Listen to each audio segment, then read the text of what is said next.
በየቀኑ ማስታወስ ያለብን 3 ቃላት። ቤተሰቦች እንዴት ናችሁ? ዛሬ በጣም ደስ በሚል ሀሳብ ተገናኝተናል። ቃላቶች በጣም ኃያል ከመሆናቸው የተነሳ ሲደጋገሙ ውሸት ቢሆን እንኳን አምነን እንቀበላቸዋለን። የራሳችንን ብቻ ሳይሆን የሰዎችን አይምሮ መቀየር እንችላለን። ማይንድ ሴት ፕሮግራም የሚደረገው በቃላት ነው። ለምሳሌ ከልጅነቱ ጀምሮ እንደማይችል፣ የትም እንደማይደርስ አንተ ከማን ትለያለህ፣ የት ልትደርስ፣ ምን ልትሆን፣ መጥፎ ነገር እየተነገረው ያደገ ልጅ ችሎታ ቢኖረው፣ አቅም ቢኖረው፣ ጎበዝ ቢሆን ይፈራል፣ አይደፍርም፣ አዲስ ነገር አይሞክርም። አንድ ቦታ ጥጉን ይዞ ይቀመጣል። ልበ ሙሉ አይደለም። ቃላቶች አጥንት የላቸውም፣ ግን አጥንት ይሰብራሉ።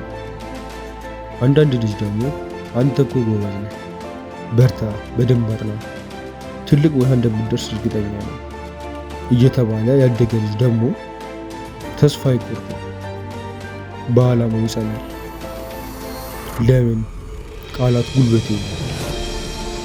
አያችሁ፣ ቃላት ይገላሉ፣ ቃላት ያድናሉ የሚባለው ለዛ ነው።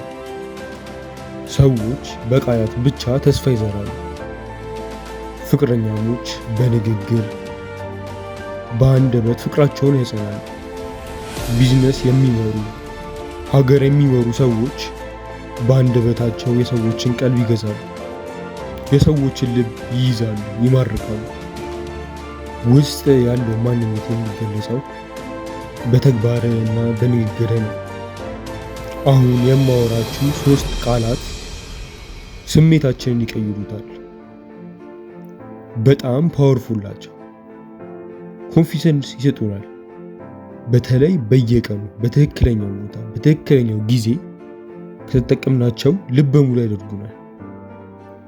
እንድንበረታ እንድንጠነክር ያደርጉናል። አንዳንዶቹ ደግሞ ከሰዎች ጋር ያለኝን ግንኙነት ምርጥ ያደርጉታል። የፍቅር ግንኙነታችንን ያሳምሩልናል። በቃላት ብቻ ብዙ ነገር እንቀይራለን። እነዚህ 3 ቃላት እንደምትወዳቸው በየቀኑ እንደምትተገብሯቸው ተስፋ አደርጋለሁ። እርግጠኛም ነኝ። ግን የኔን ከመንገዴ በፊት እናንተ በጣም ወሳኝ ናቸው የምትሏቸው ቃላቶች ካሉ አስቀድማችሁ ኮመንት አድርጉልኝ። ለምሳሌ ድንቅ ነኝ የሚለው ቃል በጣም ኃይል የሚሰጥ ቃል ነው። ውስጣችን የሆነ ኢነርጂ ይሞላል።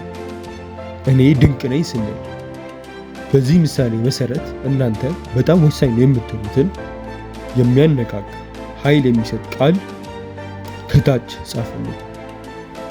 አብራችሁን ቆዩ ቤተሰቦች። ለዚህ ቻናል አዲስ የሆናችሁ ቻናሉን ሰብስክራይብ በማድረግና የደወል ምልክቱን በመጫን አዳዲስ ቪዲዮዎች እንዲደርሳችሁ አድርጉ። እናመሰግናለን።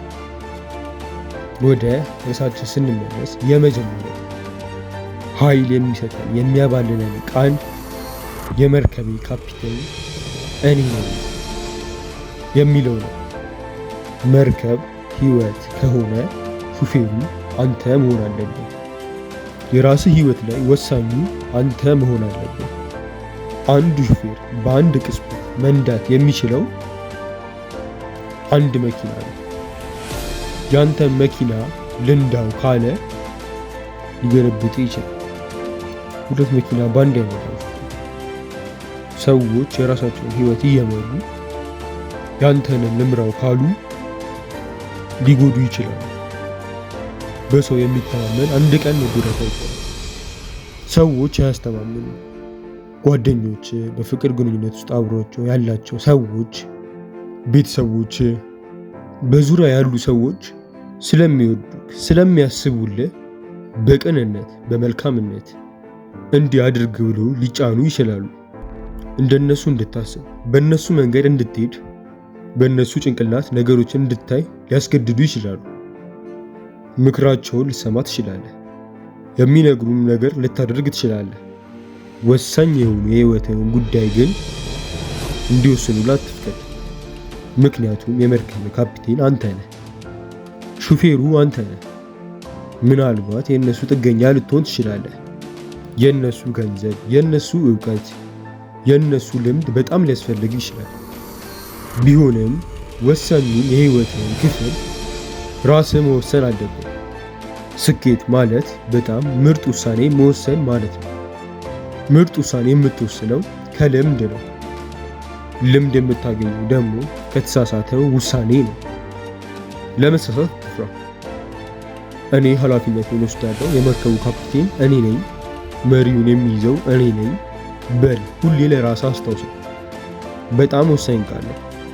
ሁለተኛው በጣም ልዩ ስሜት የሚፈጥር በጣም ደስ የሚል ቃል ተመስገን የሚለው ነው። በጣም መደጋገም አለበት። አንዳንድ ጊዜ በህይወት ውስጥ ተኝቶ ማደር ራሱ ተአምር እኮ ነው። ምክንያቱም በተኙበት የቀሩ ብዙ ናቸው። ዛሬን ለማየት ያልታደሙ በጣም ብዙ ናቸው። መተንፈስ እኮ ተአምር ነው። ካለ ማሽን የማይተነፍሱ ሞልተዋል።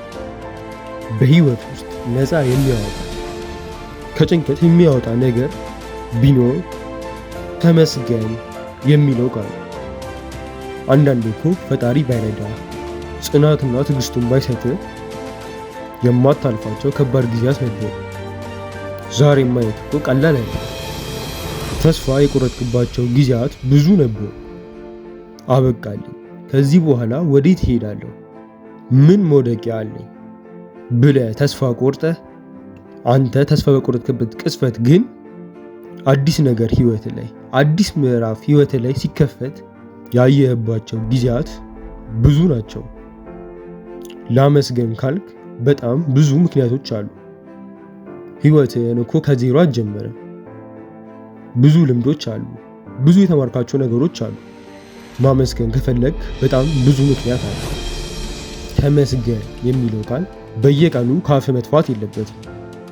ደጋግሞ ተመስገን በል።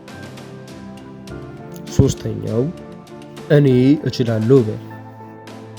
እኔ እችላለሁ በሚለው ቃል ውስጥ የሚገርም ልበ ሙሉነት፣ በራስ መተማመንነት፣ እርግጠኝነት አለ።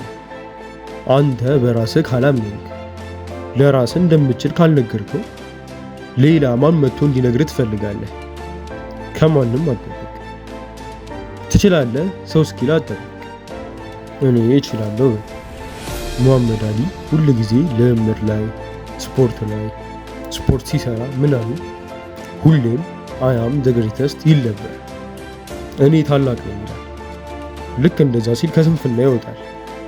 ታላቅ ከሆንኩማ መስነፍ የለብኝም መበርታት አለብኝ ይላል። እናም ይሰራ ነበር። ከዛ ቢቢሲ የክፍለ ዘመኑ ታላቅ ስፖርተኛ ማን ብሎ ለመምረጥ ሲነሳ ፔሌ አለ፣ እንግዲህ ማራዶና አለ፣ ማይክል ጆርዳን አለ።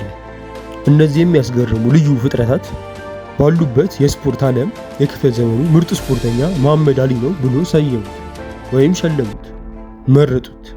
አየህ፣ አንዳንድ ጊዜ ደጋግመን ለራስ የምንነግራቸው ቃላቶች በህይወቱ ይገለጣሉ። አሊ የደጋገመው ነገር ህይወቱ ላይ ተገልጿል ወይም ተገልጧል። ሰዎች በህይወታቸው ነገሮች እየተበላሹባቸው እንኳን በጣም ተስፋ የሚያስቆርጥ ነገር እየገጠማቸው እንኳን በንጹህ ስሜት እኔ እችላለሁ፣ ብዙ ነገር እቀይራለሁ፣ ለቤተሰቦቼ መድረስ እችላለሁ፣ የራሴን ህይወት መቀየር እችላለሁ ሲሉ ልዩ ስሜት ይወራቸዋል። ህይወታቸውን መቀየር ይጀምራሉ፣ መጠንከር ይጀምራሉ፣ ከስንፍና ይወጣሉ። አስበው፣ ማንም ሳይገፋ ማንም ሳያበረታ በየቀኑ ለራስህ እኔ እችላለሁ ስትል ምን አይነት ጥንካሬ ውስጥ እንደምትገባ። በየቀኑ ከምደጋግማቸው ቃላቶች አንዱ እኔ እችላለሁ የሚለው መሆን አለበት። ትችላለህ። እነዚህ ሶስት ነገሮች ህይወታችሁ ላይ በመተግበር ለመለወጥ ይሞክሩ። እስካሁን ስላዳመጣችሁ አመሰግናለሁ። ለዚህ ቻናል በድጋሚ አዲስ ለሆናችሁ ሰብስክራይብ በማድረግ እና የደወል ምልክቱን በመጫን አዳዲስ ቪዲዮዎች እንዲደርሷችሁ እናመሰግናለን።